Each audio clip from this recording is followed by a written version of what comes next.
Perkenalkan, nama saya Angelina Maladebon, kelas A semester 7, jurusan Sosiologi, Fakultas Ilmu Sosial dan Ilmu Politik, Universitas Nusa Cendana. Baik, saya akan membuat video dari mata kuliah Sosiologi Terapan. Selamat menyaksikan.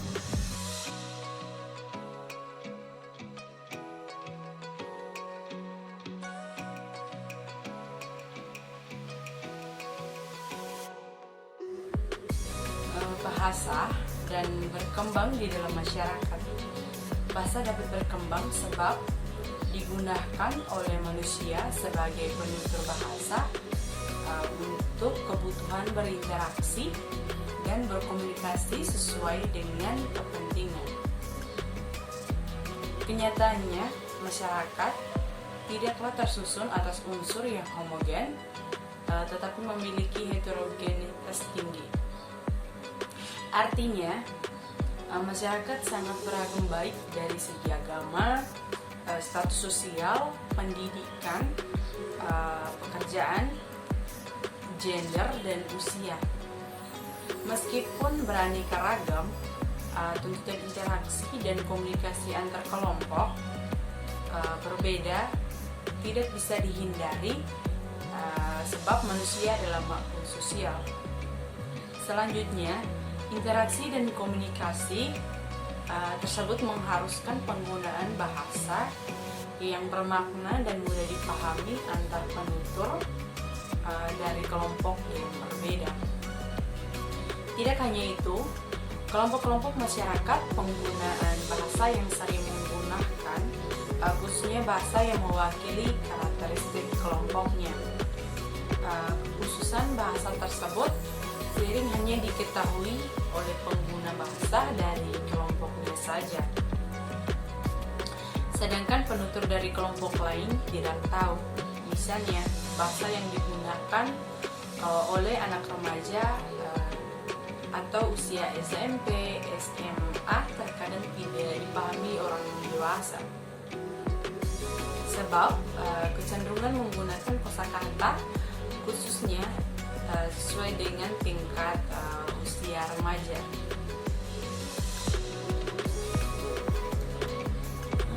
Bahasa dan sosial.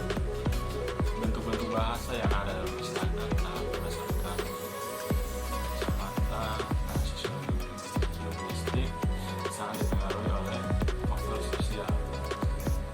Salah satunya adalah kelas sosial dalam masyarakat.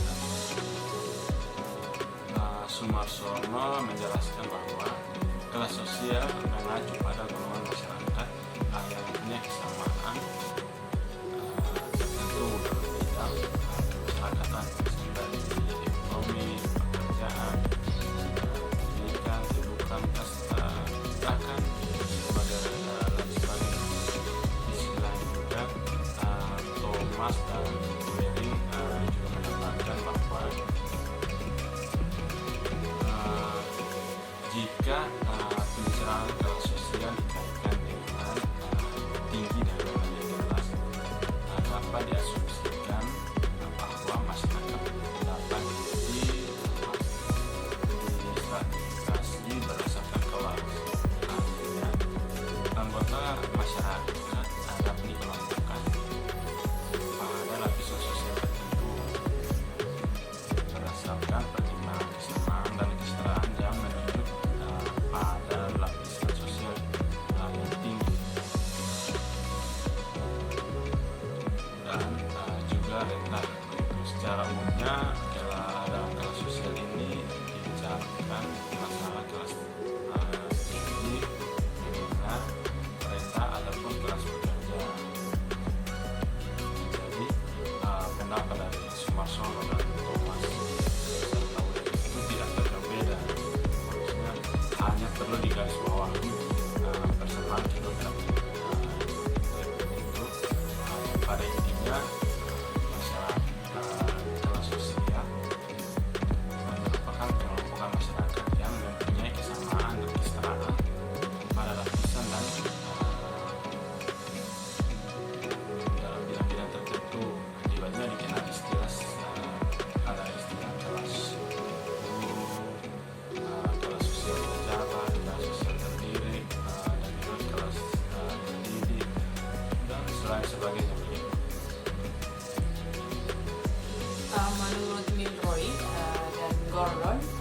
pembagian kelas sosial pernah digunakan dalam penelitian logistik oleh beberapa penelitian.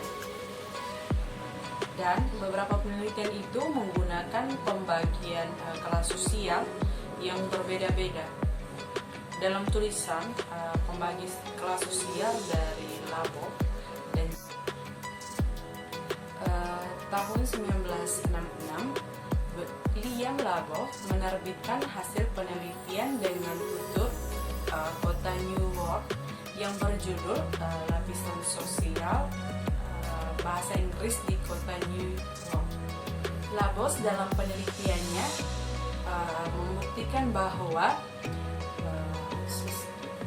seseorang individu dari kelas sosial tertentu, umur tertentu, dan jenis kelamin tertentu akan menggunakan variasi bentuk tertentu dalam situasi tertentu pun. Tidak hanya itu, Labov juga membagi kelas sosial menjadi 4 kelas, yaitu kelas menengah bawah, kelas pekerja, kelas menengah, dan kelas menengah atas. Aksen atau dialek berkaitan dengan anggapan sosial di masyarakat berdasarkan penelitian dari Labov tersebut, kelas pekerja tidak mengucapkan seperti kata Gord dan Beard. Hal tersebut berbanding terbalik dengan anggapan sosial di masyarakat bahwa orang akan mengucapkan dalam situasi formal. Berdasarkan hal tersebut, bisa dikatakan bahwa kelas menengah atas akan mengucapkan huruf R. Sementara itu kelas menengah ke bawah mengucapkan R dalam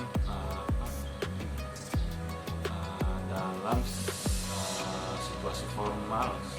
Dari semua kelas sosial, hanya kelas pekerja yang tidak bisa mengucapkan huruf R dalam situasi formal. Namun intensitas pengucapan R paling banyak dilakukan oleh kelas menengah ke bawah. Hal ini menunjukkan spekulasi bahwa kelas menengah ke bawah ini dilihat sebagai kelas yang lebih tinggi, sehingga masyarakat menengah ke bawah tersebut mengucapkan R. Anggapan kelas menengah ke bawah yang harus mengucapkan R untuk setiap ucapan membuat perbedaan semakin terlihat, padahal kelas menengah atas mengucapkan R tidak untuk semua ucapan. Selain Labov, Chambers juga memaparkan pembagian kelas sosial yang berkaitan dengan penelitian bahasa. Menurut Chambers, pembagi kelas sosial dapat ditentukan oleh beberapa variabel. Salah satu adalah pekerjaan. Berdasarkan pekerjaan, Chambers membagi kelas sosial menjadi 3, yaitu masyarakat kelas sosial atas, menengah, dan bawah. Masyarakat kelas sosial atas adalah orang-orang yang bekerja sebagai pengusaha, direktur, dan penerima warisan kekayaan. Masyarakat kelas sosial menengah adalah orang-orang yang bekerja sebagai alif dan kepala bagian. Masyarakat kelas bawah adalah orang-orang yang bekerja sebagai buruh, pembantu, penjaga toko, dan pekerja kasar lainnya yang mengandalkan kekuatan serta tenaga saja. Keterkaitan bahasa, kelas sosial, dan usia dalam masyarakat. Dalam buku Holmes tidak menjelaskan keterkaitan bahasa, kelas sosial, dan usia. Beliau hanya membagikan keterkaitan bahasa dengan kelas sosial dan bahasa dengan usia. Oleh karena itu, akan menjelaskan keterkaitan bahasa, kelas sosial, dan usia. Kelas sosial dan usia mempengaruhi memperoleh bahasa di masyarakat. Orang yang mempunyai kedudukan tinggi yang sedang masa dewasa akan mempunyai bahasa yang lebih baik daripada orang yang bekerja sebagai tukang becak yang sedang masa dewasa pula. Begitu pula dengan perbandingan bahasa anak berusia 10 tahun dari kelas menengah atas dan orang berusia 40 tahun dari kelas menengah bawah. Anak berusia 10 tahun dari kelas menengah atas akan lebih baik bahasanya dibandingkan orang berusia 10 tahun dari kelas menengah bawah. Hal ini disebabkan adanya keterkaitan bahasa, kelas sosial, dan usia.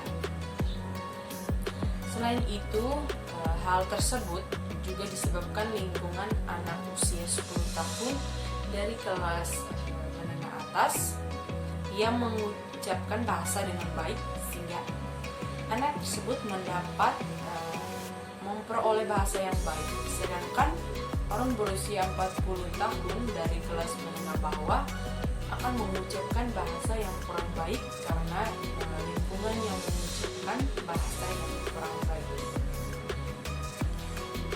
Selain lingkungan juga keterkaitan bahasa, kelas sosial dan usia juga berkaitan dengan tingkat pendidikan. Dalam hal ini anak yang berusia 10 tahun dari kelas menengah atas pasti mendapatkan pendidikan yang lebih baik atau yang mutu pendidikan yang lebih baik, sehingga perolehan bahasa anak yang berusia 10 tahun tersebut akan baik dan meningkat seiring bertambahnya tingkat pendidikan yang ia peroleh. Hal tersebut berbeda dengan orang yang berusia 40 tahun dari kelas menengah bawah yang bisa saja tidak mendapatkan pendidikan formal, sehingga orang tersebut hanya mendapatkan atau memperolehan bahasa dari lingkungan yang